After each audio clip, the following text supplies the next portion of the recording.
नमस्कार दोस्तों। सरकारी भर्ती के इस यूट्यूब प्लेटफॉर्म पे आप सभी लोगों का स्वागत है।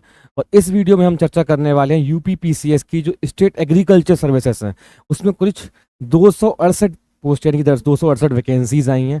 क्या वैकेंसीज हैं, कैसे अप्लाई करना है, एज लिमिट क्या है, एलिजिबिलिटीज़ क्या है, जैसे हम हर पोस्ट के बारे में जानते हैं वैसे इसके बारे में भी जानने वाले हैं। इसमें अपना टाइम को वेस्ट किए शुरू करते हैं। UPPCS Uttar Pradesh public service commission ने एडवर्टाइजमेंट निकाला है। एडवर्टाइजमेंट नंबर है, इस पर कुछ ज़्यादा जानकारी हमें नहीं करना है। 10 अप्रैल से जो है आपके फॉर्म जो है वो फिल होना स्टार्ट हो गए हैं। राइट, ऑनलाइन एप्लीकेशन आप 10 अप्रैल से कर सकते हैं। कहाँ करना है? यूपीपीसीएस की वेबसाइट पर जाकर करना है, जिसका लिंक जो है आपको डिस्क्रिप्शन में हम प्रोवाइड कर देंगे। 10 अप्रैल से स्टार्ट हुए हैं और 10 मई जो है वो लास्ट डेट है आपके फॉर्म को फिल करने की और फीस को पेमेंट करने की भी। Last date of fee reconciliation correction modification in submitted online application 16/5/2024। Suppose आपसे कुछ गलती हो जाती है फॉर्म में, मेरा अनुमान है कोई गलती मत कीजिएगा, फॉर्म को आराम से भरेंगे तो कोई गलती हमसे नहीं होगी, बट फिर भी हो जाती है चूंकि हम सब मानव हैं। तो उसकी डेट जो है लास्ट है 16/5/2024 जो है लास्ट डेट है।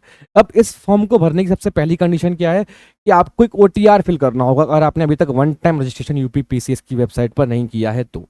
उसमें कुछ बेसिक डिटेल्स आपको भरनी होती हैं, जैसे आपका नाम, आपका ईमेल आईडी, आपका आधार कार्ड, आपका फोटो, आपका साइन, बेसिक डिटेल्स जो है जब आप उनको भर देते हैं तो आपको एक ओटीआर यानी कि वन टाइम रजिस्ट्रेशन नंबर मिलता है, जिस नंबर के थ्रू ही आप क्या कर सकते हैं, अप्लाई कर सकते हैं। जैसे मैं आपको बताता हूँ,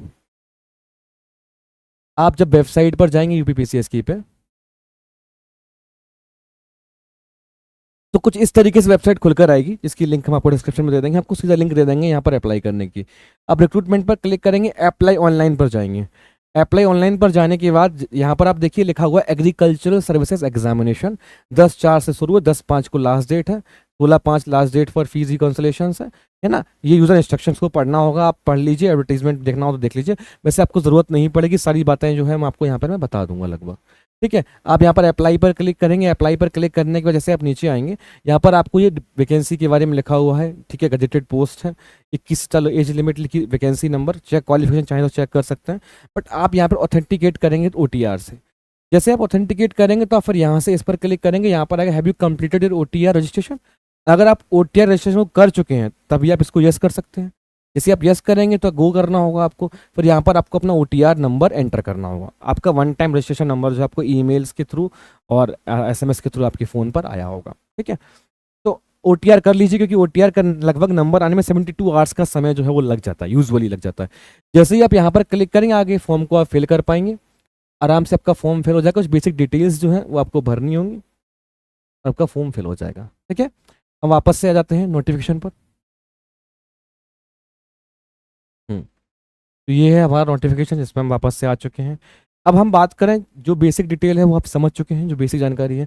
अब यहाँ पर लिखा हुआ है कि अगर आपने फॉर्म सही से फिल नहीं किया तो आपका कैंडिडेट रजिस्ट्रेशन मतलब कैंसिल माना जाएगा। आप फॉर्म को अपनी जिम्मेदारी से भरें। बेसिक बातें जो होती हैं वो यहाँ पर लिखी हुई हैं। क्वालिफिकेशन को चेक कर लें और इट इज़ क्लैरिफाइड। हाँ, साफ साफ इसमें इन्होंने ये लिखा हुआ है कि कोई भी डॉक्यूमेंट जो है वो आपको आपके प्रीलिम एग्जाम के लिए नहीं भेजना है। Hard copy of document and online application should not be send to the commission, आपको नहीं भेजना है। जब आप डेफ फिल करेंगे, डेफ यानी डिटेल एप्लीकेशन फॉर्म, जब आप प्रीलिम्स के एग्जाम को पास कर लेंगे तो आपको एक और फॉर्म फिल करना होगा, जैसे डेफ कहते हैं, डिटेल एप्लीकेशन फॉर्म। तब आपको अपने डॉक्यूमेंट जो बोर्ड को एंड कमीशन को भेजना होगा। बोर्ड तो नहीं, कमीशन है यहाँ पर, उसे आपको भेजना होगा। ठीक है, अब इसमें लिखा हुआ है पेमेंट की लिंक जो है आपको वहाँ से मिल जाएगी। जब फॉर्म को, जैसे मैंने बताया, वहाँ से अप्लाई करेंगे तो ऐसे अप्लाई करके यहाँ तक आ जाएंगे। फीस की बात करूँ तो अगर आप यूआर यानी कि अनरिजर्व्ड है, इकोनॉमिकल वीकर सेक्शन से, अदर बैकवर्ड क्लास से हैं, टोटल फीस जो है आपसे 125 रुपये लगने वाली है। अगर शेड्यूल कास्ट, शेड्यूल ट्राइब से हैं तो 65, पर्सन विद डिसेबिलिटीज यानी पीडब्ल्यू से हैं तो 25 रुपये, एक्स सर्विसमैन से हैं तो 65। Dependent of freedom fighter according to their original category, यानी कि अगर आप फ्रीडम फाइटर की डिपेंडेंट हैं या फिर आप वुमेन स्किल्ड प्लेयर भी हैं तो अब जिस कैटेगरी की उतनी आपसे फीस लगने वाली है। It is mandatory to make payment online application process the candidate till the last date fixed for it. The candidate should take printout of same and keep it safe. यानी कि आप payment कर दें, आप form को submit कर दें, फिर उसका प्रिंट आउट लेकर अपने पास रखें, है ना, ताकि फ्यूचर कम्युनिकेशन के लिए। बाकी कुछ भी अगर होगा तो ये आपको जो है वो बताएंगे। अभी एग्जाम कैसे होने वाला आपको ये समझना होगा। देखो, इस एग्जाम में है तो प्रीलिम्स एग्जाम है, प्रीलिम्स के बाद आपका एक मेंस का एग्जाम होगा। अब मेंस में क्या है कि दो चीज़ें हैं, एक तो इंटरव्यू है और एक नॉन इंटरव्यू है। इंटरव्यू नॉन इंटरव्यू क्या, कुछ पोस्ट जो हैं जिसमें इंटरव्यू भी होगा और कुछ पोस्ट इसमें इंटरव्यू नहीं होगा, उनके बारे में हम जानने वाले हैं अभी। है ना। और आपका जो फाइनल सेक्शन होगा वो किसके आधार पर होगा, जो आपको मेंस में यानी कि रिटर्न एग्जाम में नंबर मिलेंगे। कुछ पोस्ट जिसमें इंटरव्यू है उसमें रिटर्न एग्जाम और इंटरव्यू दोनों के नंबर काउंट होंगे, और कुछ में केवल रिटर्न एग्जाम के नंबर काउंट होंगे। ठीक है, इस बात को आप समझ पाए होंगे, मेरा अनुमान है। ये यही बेसिक सी बात है। ये टोटल ये नंबर ऑफ मतलब किस किस पोस्ट पे है और कितनी वैकेंसीज है यहाँ पर ये लिखा हुआ है। ये total number of 268 total post है। 93 यूआर में, 26 EWS, 77 OBA, OBC, 67 SC, 5 ST में।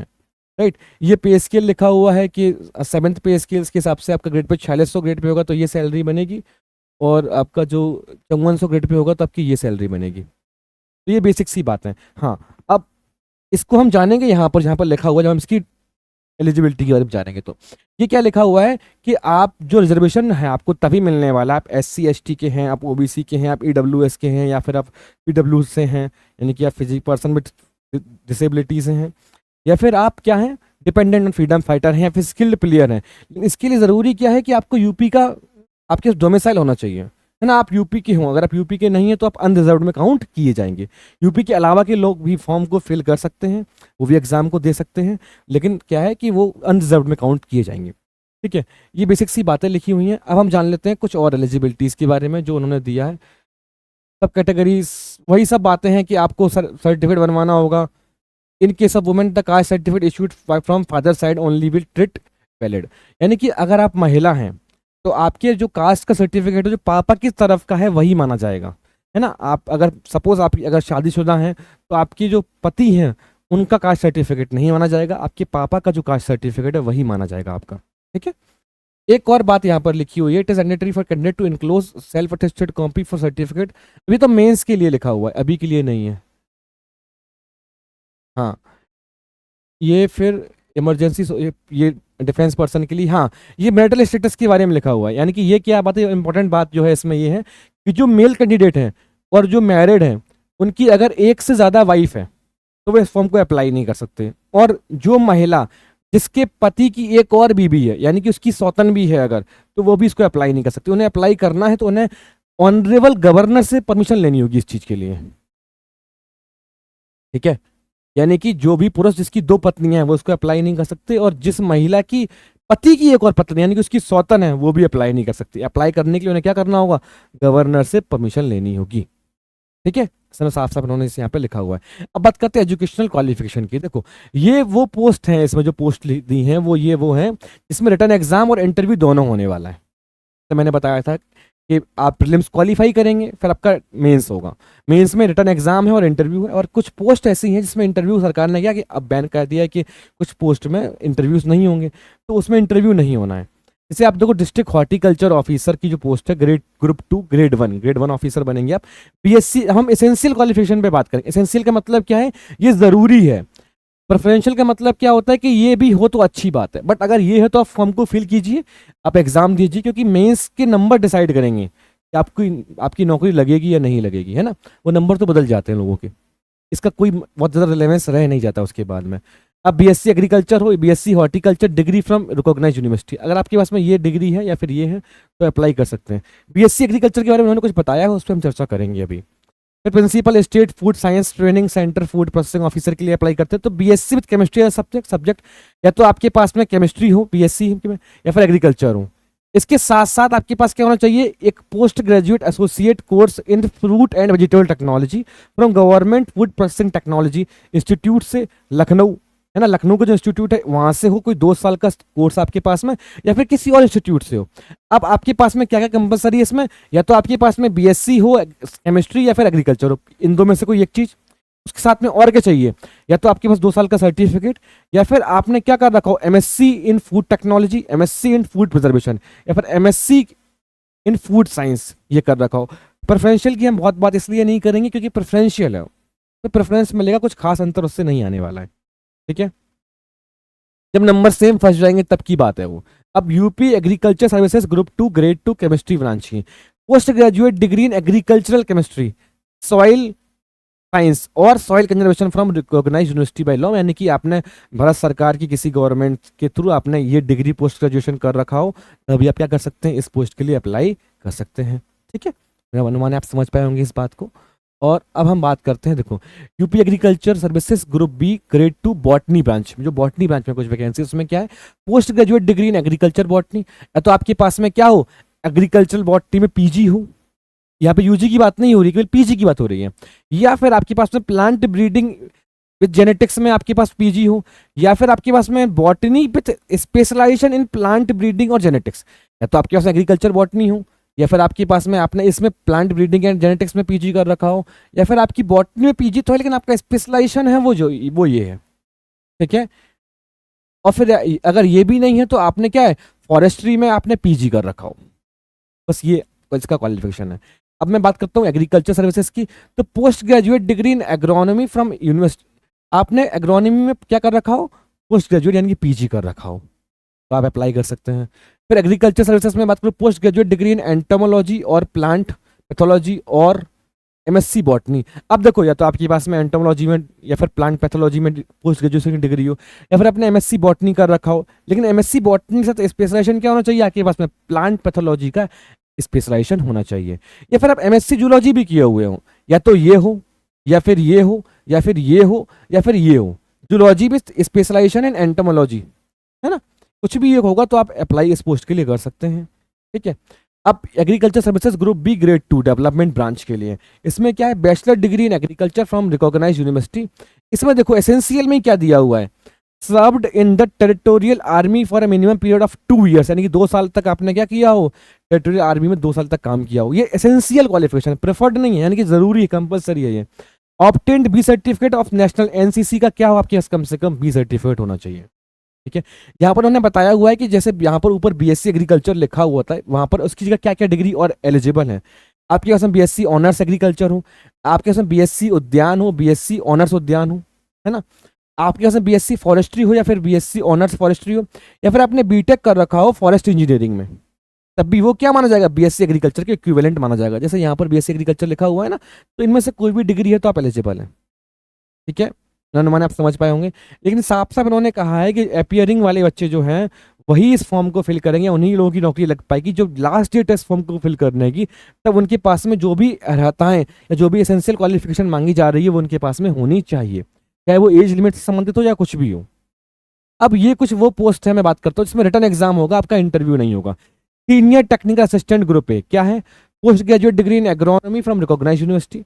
Senior technical assistant group A botany branch में क्या है, post graduate degree in agro botany, या तो आपके पास एग्रो बॉटनी में पीजी हो, या फिर आपके पास plant reproduction with science of origin और ऑरिजिन में, यानी कि आपके पास में या तो एग्रो बॉटनी में क्या हो, पीजी हो, या फिर आपके पास में plant reproduction with science of origin में ठीक है पीजी हो, या फिर आपने पोस्ट ग्रेजुएशन कर रखा हो बॉटनी में जिसमें स्पेशलिटी किस में, आपकी जेनेटिक्स में हो और प्लांट रिप्रोडक्शन में हो, must be graduated in agriculture. और एक चीज और है कि वो एग्रीकल्चर में क्या होना चाहिए, ग्रेजुएटेड भी होना चाहिए, यानी कि इसके साथ साथ उसका ग्रेजुएशन किस में होना चाहिए, एग्रीकल्चर में होना चाहिए।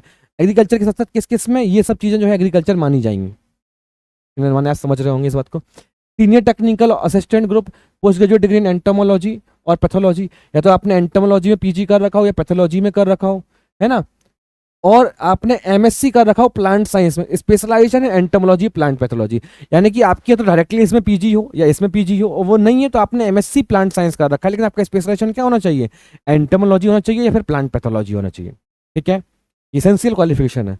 अब सीनियर टेक्निकल असिस्टेंट ग्रुप पे post graduate degree in agriculture chemistry, आपने एग्रीकल्चर केमिस्ट्री में क्या कर रखा हो, पीजी कर रखा हो, soil science soil conservation from recognized university, अब इनमें से क्या आपने क्या कर रखा हो, पीजी करके रखा हुआ हो। Senior technical assistant post graduate degree in field relevant with agriculture from any recognised institution और university must be graduated in agriculture, है ना, आपने क्या रखा हो, एग्रीकल्चर के किसी भी फील्ड में क्या कर रखा हो, आपने पीजी कर रखा हो और आपने ग्रेजुएशन भी किसमें किया हो, एग्रीकल्चर में ही किया हो, तो साफ साफ लिखा हो the candidate must possess all requisite qualification up to the last date of submitting the application, यानी कि जो एप्लीकेशन की लास्ट डेट है उसके पास में आपके पास में सारी अर्हताएं होनी चाहिए, वो चाहे वो कास्ट से संबंधित हो, चाहे वो आपका ये जो चीज़ें मांगी गई इनसे संबंधित हो, वो सब कंप्लीट होना चाहिए कब, लास्ट डेट तक, नहीं तो आप क्या मान ले जाएंगे, आप फ्रॉड हैं। ऐसा मैं नहीं कह रहा हूँ, ऐसा इन्होंने कहा है कि अगर आप कुछ हमारे साथ फ्रॉडबाजी करते हैं तो आपको दंड दिया जाएगा, आपका कैंडिडेट हमेशा के लिए बांट किया सकता है ना। अब एज लिमिट क्या है, 40 ईयर से 21 साल से 40 साल, इसमें साफ साफ उन्होंने लिखा है कि आप 1 जुलाई 2024 को यानी कि इसका मतलब क्या, नॉट अर्लियर 2 जुलाई 1984 से पहले आप पैदा ना हुए हों। यानी कि अगर आप 1 जुलाई 1984 को पैदा हुए हैं तो आप इस फॉर्म को नहीं भर सकते। अगर आप 1 जुलाई 2003 के बाद पैदा हुए हैं तब भी, यानी कि आप 2 जुलाई 2003 को अगर पैदा हुए हैं तो आप इस फॉर्म को नहीं भर सकते। पीएच कैंडिडेट के लिए मैक्सिमम एज लिमिट क्या है, 55 साल है। और they must have not been before 2 July 1969, यानी कि वो व्यक्ति भी अगर कि आपको 1 जुलाई 1969 को यानी कि 1969 को पैदा हुए होंगे तो वो भी इस फॉर्म को नहीं भर सकते। ठीक है, रिलैक्सेशन दिया हुआ कैटेगरी वाइज। अगर आप सबसे पहली चीज क्या आ गया, तो आप यूपी के होने चाहिए। आपको कोई भी रिजर्वेशन कब मिलेगा, जब आप यूपी के हैं, आपके डोमिसाइल कहाँ का है, यूपी का है। और आप एससी से हैं, आप एसटी से हैं, आप ओबीसी से हैं, आप स्किल्ड प्लेयर हैं, स्टेट गवर्नमेंट में एम्प्लॉई हैं, टीचर स्टाफ, बेसिक शिक्षा परिषद, इनमें से कुछ भी अगर आप हैं ना, अगर आप तो है ना, तो आपको क्या मिलेगा, आप 2 जुलाई 1979 से पहले पैदा ना हुए हों। अपर एज लिमिट 5 ईयर्स आपको क्या कर दी जाएगी, बढ़ा दी जाएगी। 84 से कितना 79 कर दिया गया। ठीक है, इनमें से कुछ हैं तो आपको 5 साल का और मिलेगा, यानी कि आप कितने साल, आप 1 जुलाई 1979 के बाद पैदा हुए होंगे तो आप जाएंगे 2 जुलाई के बाद तो आप फॉर्म को फिल कर पाएंगे। ठीक है, यानी 1 जुलाई को हुए होंगे तो नहीं कर पाएंगे इसे। अब अपर एज लिमिट के बारे में दिया हुआ है। फिर अब ये यहाँ पर इन्होंने दिया हुआ है कि जब आप इस एग्जाम को पास कर लेंगे तो आपको एक और फॉर्म भरना होगा प्रीलिम्स को पास करने के बाद में। अब ये फॉर्म जो भर रहे हैं इसका प्रीलिम्स एग्जाम होगा, मेंस होगा, है ना, जैसे मैंने बताया था आपको। उसकी फीस यहाँ पर लिखी हुई है इन्होंने, 225 रुपये लगेगी। फिर शेड्यूल कास्ट की 80 रुपये, 105 लगेगी। हैंडीकैप की कितनी लगेगी, 25 रुपये लगेगी। एक्स सर्विसमैन की लगेगी। ये सब लिखा हुआ है। फिर आपको फॉर्म भरना होगा, रोल नंबर आपका जो रहेगा वही आपको लगाना होगा। यहाँ पर इन्होंने लिखा हुआ है, ये जब हम फॉर्म को, जब मेंस का फॉर्म, डेफ का फॉर्म फिल करेंगे तब इसकी चर्चा करेंगे कि डेफ के फॉर्म में क्या है ना, कि आपको सारी डिटेल्स जो है वो सारे फॉर्म्स जो है वो अटेस्टेड करके सेल्फ अटेस्टेड आपको भेजने होते हैं। झूठ ना बोलें, आपको बैन कर दिया जाएगा, है ना, हमसे सब कुछ छुपाएं नहीं, सच सच सच बताएं। और आपके date of birth of the candidate shall be admissible as entered in high school certificate. जो आपकी हाई स्कूल सर्टिफिकेट में वही डेट ऑफ बर्थ आपकी मानी जाएगी। यही सब बेसिक सी बातें यहाँ पर लिखी हुई हैं। और ऐसा कुछ और सर कुछ खास तो अभी इसमें है नहीं है। कैटेगरीज वाइज वही सारे बेनिफिट्स जो हैं आपको तभी मिलेंगे आप यूपी के निवासी हैं। और जो बेसिक एलिजिबिलिटीज होती हैं आपने वो प्रॉपर तरीके से सर्टिफिकेशन जो है सबका करवा के रखा हुआ है। ठीक है, डेट टाइम वेन्यू आपको एग्जाम के समय बता दिया जाएगा। Application candidate rejected, application form is not submitted और prescribed. Date of birth is not mentioned और wrong date of birth is mentioned, candidate is over age, under age, does not possess the minimum educational qualification. यानी कि आप as में, अगर आप किसी भी क्राइटेरिया को जो ऊपर दिया हुआ है एजुकेशन क्वालिफिकेशन का हो या वो एज का हो, अगर आप फुलफिल नहीं करते हैं तो क्या हो जाएगा, आपको कैंडिडेट आपका कैंसिल हो जाएगा। ठीक है, द कमीशंस, ठीक है, बेसिक सी बातें हैं। नकल ना करें, नकल करेंगे तो जेल जाएंगे आप, नकल ना करें। ठीक है, all communication commission candidate mention, हाँ, जो आपने ओटीआर लगाया है, application number, name of candidate, date of birth, roll number communicated. ठीक है, अपॉइंटमेंट अंडरगो मेडिकल एग्जाम में आपका मेडिकल भी होगा। ठीक है, हो जाए कोई बात नहीं। नौकरी तो मेडिकल एडिकल कुछ भी ले लेना हमारा, है ना। ओएमआर शीट ढंग से भरना होगा आपको, उसमें कुछ नहीं करना। तो जो ओएमआर शीट मिलती है उसमें लिखा होता है कौन सा गोला कहाँ काला करना है। हाँ, ये इंपॉर्टेंट है। देयर आर 4 अल्टरनेटिव ऑप्शंस और इसमें क्या है, नेगेटिव मार्किंग है कितनी, 1/3 की। यानी कि अगर आपका 3 नंबर का क्वेश्चन है तो आपका कितना, 1 नंबर सही, 1 नंबर कट जाएगा।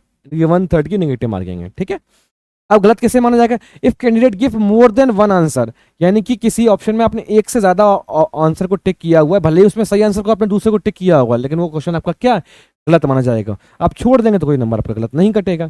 मिनिमम क्या है नंबर, देखो SC ST candidate are fixed 35%, that is candidate this category, उनको मेरिट लिस्ट में तभी रखा जाएगा जब उन्हें 35% स्कोर किया हो। कब, प्रीलिम्स में भी और मेंस में भी, रिटन एग्जाम में। कब, 35% से कम स्कोर किया हुआ रहेगा तो वो क्या रहेंगे, उनको मेरिट लिस्ट में रखा ही नहीं जाएगा, SC ST कैंडिडेट को। बाकी 40% है अदर कैटेगरीज के लिए। ठीक है, प्रीलिम्स और मेंस एग्जाम में इससे कम नंबर आपके आएंगे, 40% से कम, तो हम आपको नहीं रखेंगे। फ्रॉड करेंगे तो जेल भेज देंगे, कभी पेपर नहीं देने देंगे, IPC की धारा लगाएंगे, वो सब बातें लिखी हुई है ना। जनरल इंस्ट्रक्शंस, हाँ, बेसिक सी बातें, फॉर्म को अच्छे से भरें, कोई गलती ना करें, है ना, और ध्यान से देखें। जो कम्युनिकेशन होगा वो आपसे कम्युनिकेट कर दिया जाएगा। सबमिटेड,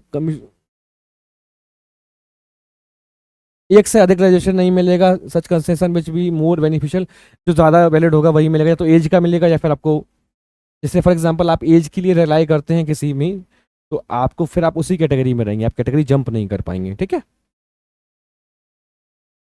फ्रीडम फाइटर के लिए वही है। ये डेफ के बारे में दिया, डिटेल एप्लीकेशन फॉर्म के बारे में दिया हुआ है, तो जब डेफ भरेंगे तब जानेंगे इसके बारे में, ये पूरी डिटेल बतानी होगी। और कुछ खास है क्या इसमें?